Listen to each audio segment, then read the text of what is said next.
नमस्कार सर्वांना.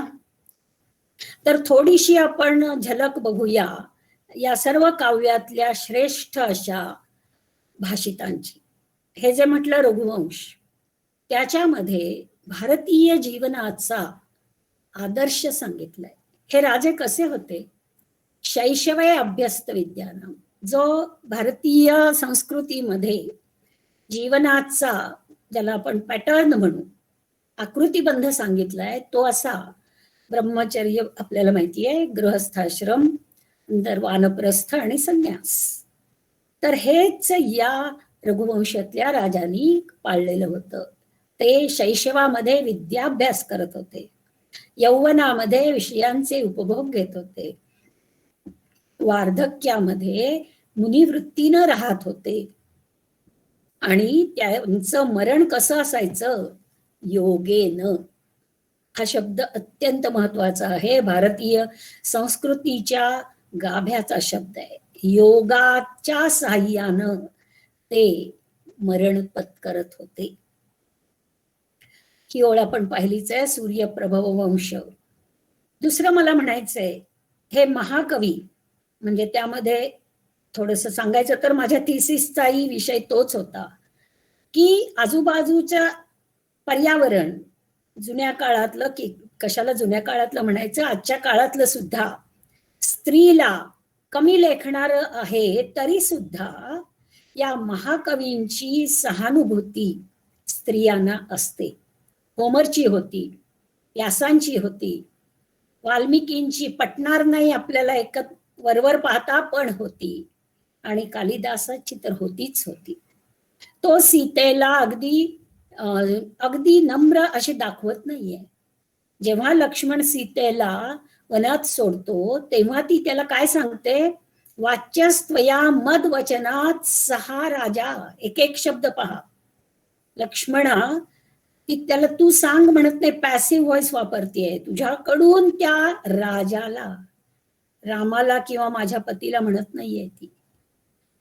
इनडिफरन्स, परकेपणा दाखवते ती. माझ्याकडून जे काही सांगितलं जाणार आहे ते तू त्या राजाला तुझ्याकडून सांगितलं जावं. आणि पॅसिव्ह व्हॉइसचा उपयोग कर्मणी प्रयोगाचा माहिती आहे आपल्याला. परकेपणा, अंतर दाखवणारा असं ती सांगते. आणि ती म्हणते, माझ्याकडे तू आता तपस्वी सामान्यम अवेक्षणी, एक तपस्विनी म्हणून पहा. ना मी तुझी वहिनी आहे आणि ना रामाची पत्नी आहे, असं तिनं सुचवलंय याच्यामध्ये. हे असं स्त्रीबद्दलचं जे काही त्याचं आदरपूर्वक असं दर्शन आहे तेच कुमार संभवामध्ये दिसतंय. पार्वतीच्या विवाहाचा निर्णय घ्यायचा आहे. हिमालय हा पिता आणि मेना ही आई पार्वतीची. आणि आपल्याला माहिती आहे की पार्वतीला विष्णूचं स्थळ सगळ्यांनी सुचवलं होतं, कारण तो वैभवशाली, समुद्राचा राजा वगैरे. पण तिला ते पसंत नव्हतं. आणि त्यावेळेला जेव्हा अखेर शिवावर संमती दिली गेली तेव्हा हिमालयानं निर्णय देताना मेनेची संमती घेतली, की त्यानं एकट्यानं ठरवलं नाही, असं दाखवतो कालिदास. आणि जेव्हा तपश्चर्येतून पार्वती बाहेर येते आणि शंकर तिचा हात धरून म्हणतो की तुझी तपश्चर्या पाहून मी आता प्रसन्न झालोय, आणि त्यावेळची तिची अवस्था पार्वतीची त्यानं या शब्दात सांगितली, न ययौनत असतो. म्हणजे ती चालायला लागली होती का उभी राहिली होती काही सांगता येत नाही, ती गोंधळून गेली होती बिचारी. हेच स्त्रीबद्दलचं आदरपूर्वक मत विक्रमोर्वशीयामध्ये सुंदर अगदी हृदय असं आहे, प्रसिद्धही आहे. जेव्हा ती विक्रमाची पत्नी मृत होते तेव्हा तो म्हणतोय की अगं तू गृहिणी, सचिवः, सखी, मिथः, प्रिय शिष्या, ललिते कलाविधौ. केवढं स्थान दिलंय त्याने.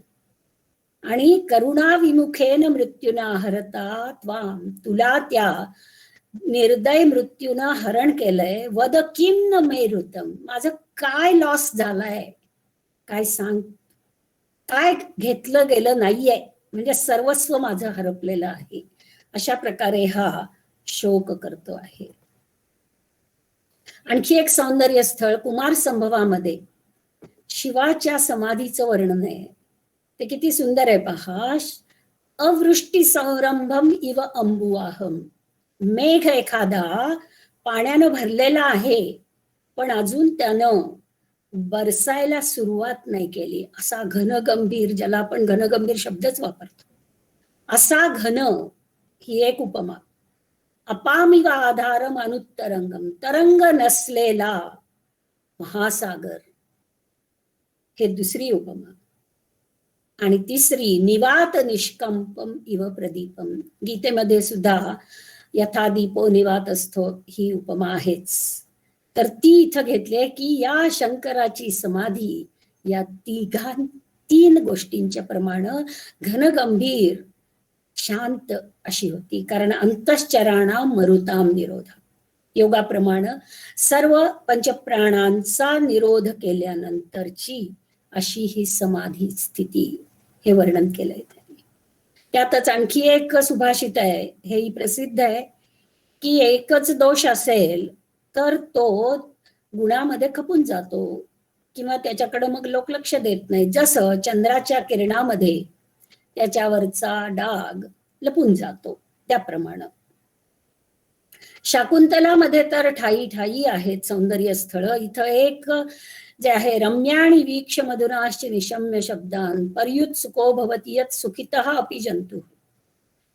काही रम्य गोष्ट दिसली किंवा मधुर शब्द ऐकायला आले की माणूस ह्या शब्दाला तोड नाही, पर्युत सुख होतो, हुरहुर लागते, धड सुख नाही दुःख नाही अशी अवस्था होते.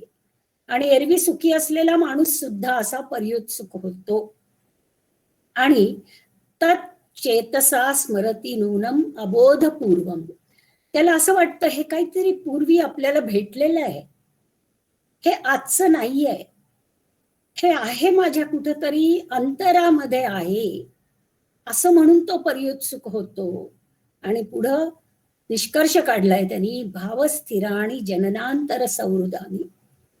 एका बाजूला हे वाटतं आपल्याला की आज सबकॉन्शियस जो फ्रॉइडनं मांडला, अगदी अल्ट्रा मॉडर्न असा मानसशास्त्रज्ञ, त्याच्यामध्ये जे विचार जे जे काही असेल ते काहीही फिजिक्समध्ये भौतिकशास्त्रात जसं काहीही मरत नाही, इट इज जस्ट ट्रान्सफॉर्म्ड, त्याचं फक्त रूपांतर होतं. त्याप्रमाणे सर्व विचारांचं फक्त रूपांतर होतं आणि ते सबकॉन्शियस नावाच्या भागात जातात मनाच्या. म्हणजे त्यानं आपल्याला माहितीये हिमनगाची उपमा दिली.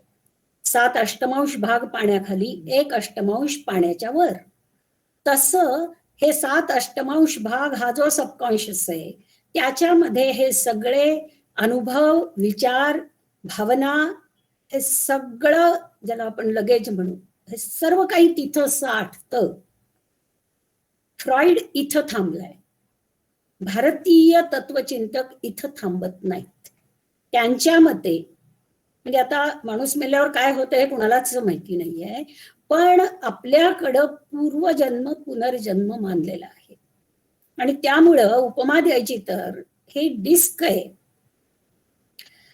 ती कॉम्प्युटरमध्ये घातली, त्याच्यावर काही संस्कार आले, नंतर ती काढली, काही त्यामधले पुसले गेले, पुढचा जन्म हा त्या डिस्कच्या आयात निर्यातीचा आहे. काही गोष्टी गेल्या, कर्म हे जणू काही त्या डिस्कवरचे अक्षर आहेत. आणि काही डिलीट झाली, काही नव्यानं टाईप झाली, अशी ही डिस्क पुढच्या जन्माला मिळते. पण हे जे जननांतर संवृद्ध असतं, या जन्मातला जो प्रेम भाव भाव विश्व असेल ते पुढच्या जन्माला स्थिर राहतं. कर्मसिद्धांतामुळं ही जी गोष्ट आहे सबकॉन्शियसची, ही पुढं गेलेली आहे. ती अर्थातच कुठल्याही प्रयोगशाळेत सिद्ध होण्यासारखी नसल्यामुळं ती सर्वांना मान्य होईल असं अजिबात नाहीये.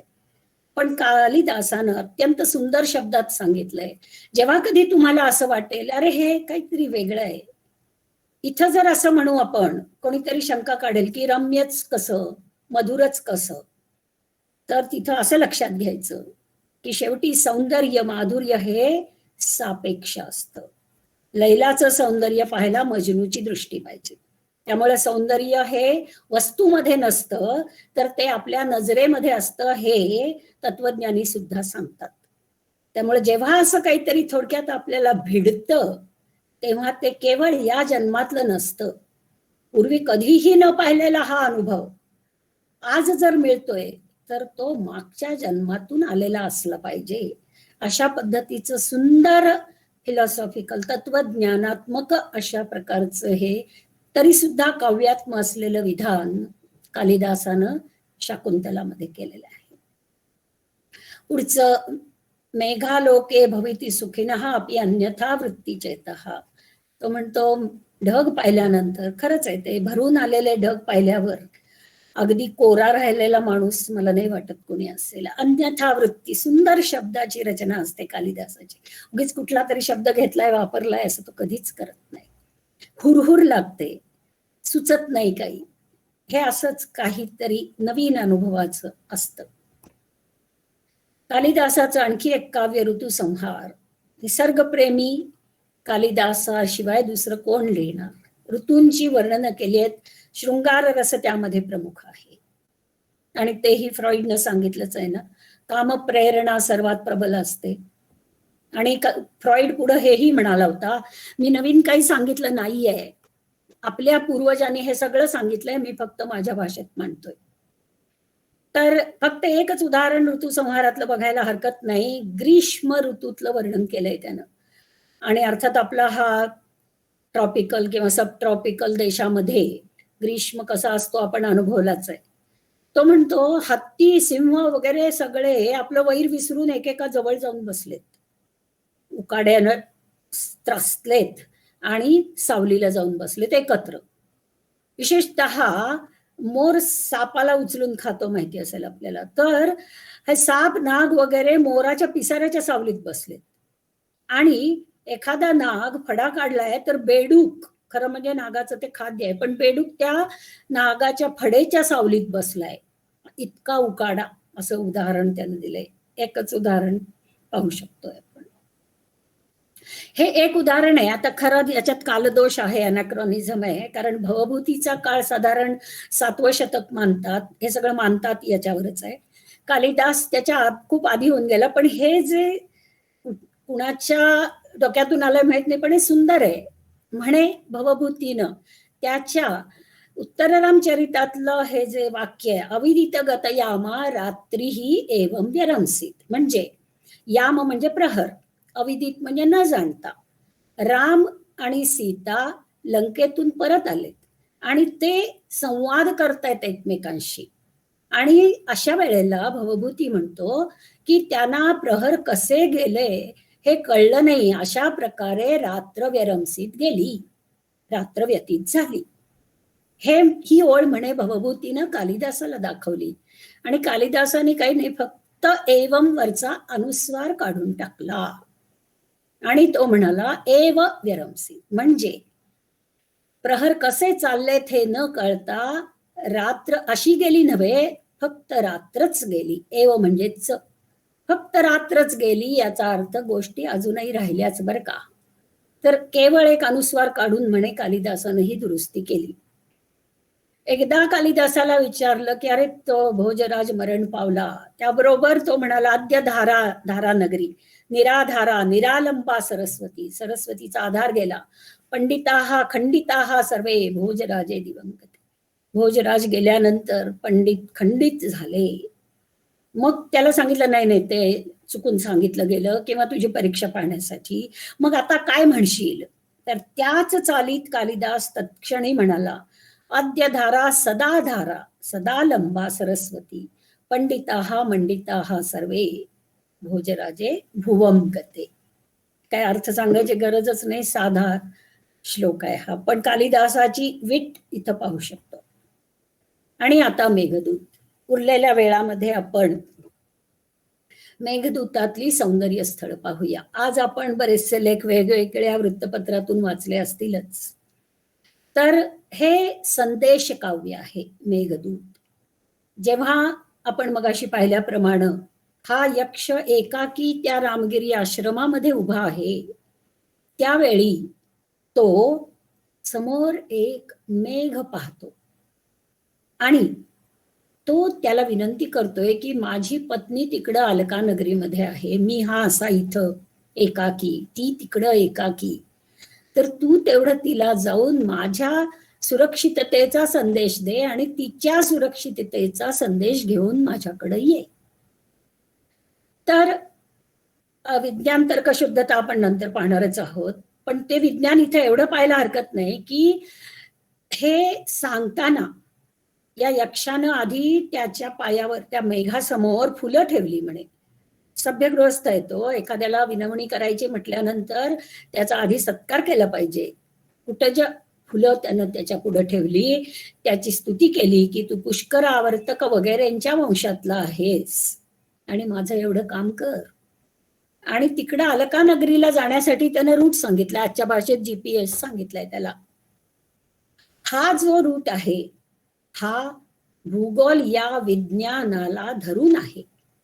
डॉक्टर भावे हे पुण्यातले अतिशय यशस्वी असे डॉक्टर होते आणि त्यांना हा छंद होता की महाकाव्यातल्या गोष्टी तपासून पाहायच्या. म्हणून त्यांनी रामायणातला सुद्धा लंकेपासून अयोध्येपर्यंतच्या रूटवरही ते त्यांचं स्वतःचं विमान होतं, त्यातून ते प्रवास करून आले होते. तसं त्यांनी हा जो रूट सांगितलाय मेघाला मार्ग, त्या मार्गानं ते प्लेन मधून विमानामधून जाऊन आले आणि त्यांच्या मते हा अगदी बरोबर अशा प्रकारचा मार्ग आहे, म्हणजे हे काल्पनिक नाहीये. आणि माग एकदा मी एके ठिकाणी भाषण देताना त्या श्रोत्यामधले काही विद्यार्थी म्हणाले, आमचा मेघदूत क्लब आहे आणि आम्ही सुद्धा या मेघाच्या मार्गानं, अर्थात विमानानं नाही पण बाय रोड असे आम्ही जाऊन आलो आणि आम्हाला तशाच प्रकारची स्थळं वाटेमध्ये दिसली होती. आणि आपण ओडिसी हे जर महाकाव्य होमरचं पाहिलं तर त्याच्यामध्ये ओडिसियसला ट्रॉय पासून इथाकाला यायला 10 वर्ष लागली. का बरं लागली म्हणून बरेच लोक विचार करतात. तर टिम सेव्हेरिन हा या अशा भावेंच्या सारखाच, त्यानं तशाच प्रकारचं गलबत बनवलं आणि ट्रॉय पासनं या इथाकापर्यंत प्रवास केला. आणि तो म्हणतो हे सगळं बरोबर आहे होमरने केलेली वर्णन. ही जी वैज्ञानिक तर्कशुद्धता आहे हे महाकवींचं वैशिष्ट्य आहे. दुसरं, रंजन केळकर हे पुण्यातल्या ती जी आपली वेधशाळा आहे तिचे संचालक होते आणि त्यांनी अनेक लेख लिहून असं दाखवून दिलंय की ही जी मेघाची प्रवासाची सरणी आहे तो खरोखर हवामान शास्त्राप्रमाणे होणारा मान्सूनच्या वाऱ्याबरोबर जाणाऱ्या ढगाचा प्रवास असतो. तो ज्या ज्या टप्प्याला कालिदास म्हणतो त्याला की तिथं, कालिदास म्हणजे यक्ष, की तुझं तिथं पाणी कमी होईल तर तू त्या नदीतलं घे, हे सगळं जे आहे त्याचा आकार बदलणं, त्याचं पाणी कमी होणं, हे सगळं केळकरांच्या मते हवामान शास्त्राला धरून आहे.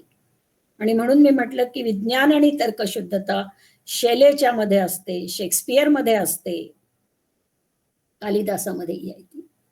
आणि त्याच्या सौंदर्यशास्त्राच्या निकषावर तर मेघदूत किती श्रेष्ठ आहे ते अवनींद्रनाथ ठाकूरांनी तर म्हटलंय, if you want to learn aesthetics, if you want to be an artist, read, become and, म्हणून मी अनुवाद केला नाही, लिव्ह मेघदूत.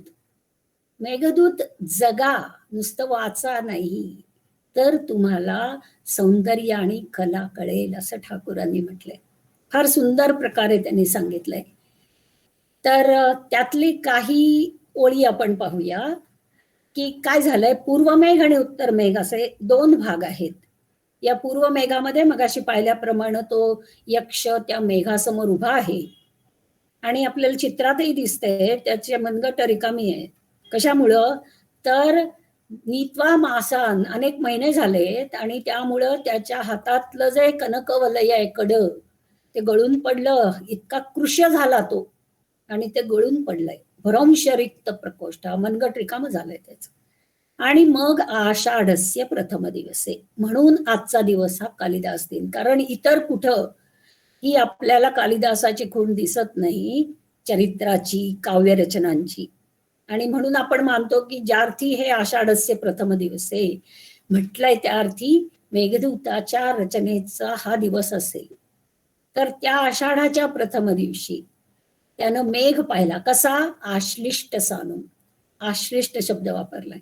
सानू म्हणजे शिखराला आलिंगन दिलेला. हा प्रेमी कामी असा यक्ष विरहामध्ये आहे, आणि त्याला जर मेघ का असे ना पण शिखराला आलिंगन देताना दिसतोय म्हटल्यावर त्याच्या भावना उचंबळल्या, यात काय आश्चर्य आहे. असं प्रत्येक शब्दामध्ये आपण कालिदासाचं सौंदर्य पाहायला पाहिजे. हे नुसतं वाचण्याचं काव्य नाही. अवनींद्रनाथांनी म्हटल्याप्रमाणे बिकम मेघदूत. शब्द शब्द त्याचे पुन्हा पुन्हा हातळ हातावर जसं आपण हिरा बघतो तसे बघायला पाहिजेत. आता या मेघाला त्यानं सांगितलंय, बघ मी तुझ्याकडे याचना करतोय. का करतोय? तर अधिगुण, जो गुणी माणूस आहे त्याच्याकडे याचना करावी. वरम, ते बरं. समजा ती मोघा म्हणजे व्यर्थ झाली तरी चालेल, पण अधम माणूस जरी आपल्याला काही द्यायला तयार झाला तरी सुद्धा आपण त्याच्याकडे याचना करू नये. आता विज्ञान तर्कशुद्धता याच्याविषयी पुन्हा एकदा पाहायला हरकत नाही. जाता जाता ही एवढे अनुवाद मराठीत उपलब्ध आहेत. CD देशमुखांनी पण केलेलं आहे. आता हे कविता वाचायला लागल्यावर आणि हे मेघाला यक्ष याचना करतो म्हटल्यावर आपण म्हणणार आहे काय हे? आता त्याला पोएटिक लायसन्स आपल्याला माहिती आहे की आपण कवीनं परवानगी दिली आहे की ठीक आहे, तुम्ही आम्हाला काव्यरस देताना तर तुम्ही व्याकरणाचे नियम मोडा, काय हरकत नाही आमची. पण जे महाकवी असतात ते असं लायसन्स घेत नाहीत. म्हणजे आपल्या मनात जर आलं की ढोग निर्जीव आणि त्याला हा काही यक्ष विनंती करेल का, तर हा आपला प्रश्न कालिदास समजून घेतोय. तो म्हणतो मला माहिती आहे हा मेघ म्हणजे काय, तर धूर, प्रकाश, पाणी आणि वायू यांचा सन्निपात आहे. हा कुठं, आणि असले संदेश द्यायला खरं म्हणजे किती चांगला एक्सपर्ट अशा प्रकारचा मेसेंजर पाहिजे. मग हे कसं काय, म्हणजे हे सस्पेन्शन ऑफ डिसबिलीफ जी कल्पना कोलरिजनं मांडली आहे ती. तर त्याचं उत्तर कालिदास स्वतःच देतोय. आपल्या मनातला प्रश्न तो ओळखतो आणि सांगतो. कामार्था ही प्रकृती कृपणा चेतन अचेतन.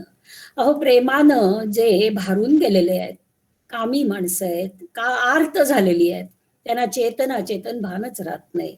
आपल्याला माहितीये रामायणामध्ये सीतेच्या विरहात राम वेलीना झाडांना विचारत सुटला होता, तुम्ही पाहिली का माझी सीता. ही जर प्रत्यक्ष श्रीरामाची गोष्ट, तर इतरांचं काय. काही सुंदर अशा प्रकारची दृश्य कालिदास वर्णन करतो. आणि हे सगळं पाहिल्यावर ते चित्रकार म्हणतात कालिदास स्वतः चित्रकार असला पाहिजे. आणि गुप्त काळामध्ये चित्रशाळा असायच्या, घराघरातून चित्र काढणं हे शिकवलं जायचं, आश्रमात सुद्धा शिकवलं जायचं. तर हे हे काय अगदी अप्रोप्रिएट योग्य आहे असं मी म्हणत नाही, पण अशा प्रकारचं दृश्य आपण कल्पना करा. तो म्हणतो या ढगाजवळ इंद्रधनुष्य आहे, या काळ्या ढगाजवळ इंद्रधनुष्य, म्हणून तो उपमा देतो की हे जे वारुळातून धनुखंड, अखंडल म्हणजे इंद्र, इंद्राचं हे जे धनुष्य निर्माण होतंय त्यामुळं ते कसं दिसतंय, तर कृष्ण सावळा, इथं त्याने विष्णू म्हटलंय, म्हणजे गोपवेश घेतलेला विष्णू म्हणजे कृष्णच. आणि कृष्णाच्या डोक्यावरचा जो मोराच्या पिसाचा मुकुट आहे तो जसा दिसेल तसा हा ढग दिसतोय इंद्रधनुष्यामुळं, हा काळा मेघ, अशी उपमा दिली त्यानं. फक्त एकच उदाहरण घेतलंय मी. वाटेतल्या निसर्गाची इतकी सुंदर वर्णनं केली आहेत. 4 पक्षी वेगळे वेगळे त्यांचे केलेत त्यांनी. मानसाकडे निघालेले राजहंस तुला सहाय्य करतील, वाट दाखवतील. आणि त्यांच्या तोंडात बिस किसलय छेद, त्यांच्या तोंडात कमळाची देठाची शिदोरी असेल, ते तुझ्या बरोबर येतील. बलाक तुझी सेवा करतील बगळे. आणि चातक तो छान आवाज करून संगीत देईल तुझ्या चालीला, आणि मोर तुझं स्वागत करतील. वेगवेगळ्या पक्ष्यांची वर्णनं या मेघाच्या मार्गावर त्यांनी केलेली आहेत. असा हा शिवभक्त, मी म्हटलं तसं शृंगारामध्ये वाहून जाणारं नव्हे तर शिवभक्त आहे. मेघाला काय सांगतोय तो, की उज्जैनीला वाट वाकडी करून का असेना जा तू, दुपारच्या वेळेला गेलास तरी संध्याकाळपर्यंत थांब. कशासाठी? संध्या बली, संध्याकाळी महाकालेश्वराची आरती. आपण गंगेची आरती काशी किंवा ऋषिकेश हरिद्वारला पाहिली असेल. एक प्रकारचं गांभीर्य असतं त्याच्यामध्ये, पावित्र्य जाणवतं. महाकालेश्वराची जी आरती, आणि महाकाल हे तर अत्यंत प्रसिद्ध स्थान होतं. म्हणजे आजचं जे ग्रीनिच टाइम जी मानतो आपण ती त्या काळामध्ये, म्हणून तो महाकाल. त्या काळात ग्रीनविच सारखं स्टँडर्ड टाइम महाकालच्या रूपानं उज्जैनीचं मानलं जायचं. त्यामुळं तिथं जायला विसरू नको, वाट वाकडी कर, थांबावं लागलं तरी थांब तिथं. आणि तिथं थांबण्यासारख्या गोष्टी खूप आहेत, त्याचं त्यानं वर्णनही केलंय. संध्याकाळी महाकालेश्वराची आरती सुरू झाली की तू काय कर, मंत्र स्वरातल्या तुझ्या या गर्जितानं मृदंगाला साथ दे. केवढी भव्य उपमा आहे. त्या आरतीमध्ये मृदंग वगैरे ती यथासांग आरती आहे, तिच्यामध्ये तुझ्या गर्जिताची साथ दे आणि तुला अविकल नक्कीच मोठं फळ त्यातून लाभेल असं सांगितलंय. हेच पुढं त्यानं गंगोत्री जवळ गेल्यावर पण सांगितलंय की तिथं किन्नरी गात असतील तर तिथं तुझा मुरज म्हणजे मृदंगाचा प्रकार तो शंकराच्या प्रार्थनेसाठी तिथं वापर, हेही सांगितलंय. शिवभक्ती मेघालाही करायला सांगितली आहे. हा पूर्व मेघ झाला. उत्तर मेघमध्ये अलका नगरीचं सुंदर वर्णन आहे. तर कशी आहे ती, आणि हे गुप्त काळाला अनुसरून वाटतं, हे काल्पनिक नाही वाटत. तर ही अलका नगरी किती ऐश्वर्यशाली आहे. तो मेघाला म्हणतो तू आणि ती नगरी साम्य आहे बरं का. कसं, तुझ्यामध्ये वीज आहे आणि या अलका नगरीतल्या स्त्रिया अशा विजेसारख्याच आहेत, ललित वनिता आहेत. तुझ्याकडं इंद्रधनुष्य आहे, तिथं चित्र आहेत राजवाड्यामध्ये. तुझा स्निग्ध गंभीर घोष आहे, तिथं मुरज ते वाजत असतात, मृदंग वगैरे. तुझ्यामध्ये जल आहे, तिथं इतकी मणिमय अशा भूमीच आहे रत्नांची, ती चमकत असते. आणि तू ढगात आकाशामध्ये आहेस, तर हे प्रासाद सुद्धा गगनगामीच आहे. असं तुझं आणि अलका नगरीचं साम्य आहे. कशी आहे ती अलका नगरी, तिथं डोळ्यात पाणी केव्हा येतं, फक्त आनंदाश्रूच येतात, दुःख नसतं. या वित्तेश म्हणजे यक्षांना एकच वय असतं, यौवन, दुसरं नाही. मुली खेळतात त्या कशा, तर वाळूमध्ये रत्न लपवतात आणि ते शोधायची रत्न वाळूतली, ती वाळू सुद्धा सोनेरी किंवा सोन्याची, त्याच्यामध्ये रत्न शोधणं असा खेळ मुली खेळतात.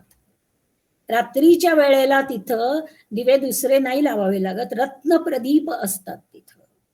आणि माझी पत्नी तिच्या हातातल्या कंकणांच्या ध्वनीवर मोराला नाचायला शिकवत असते. असं सगळं विरम अत्यंत रमणीय वर्णन केलेलं आहे. कशी आहे ती यक्षाची कांता.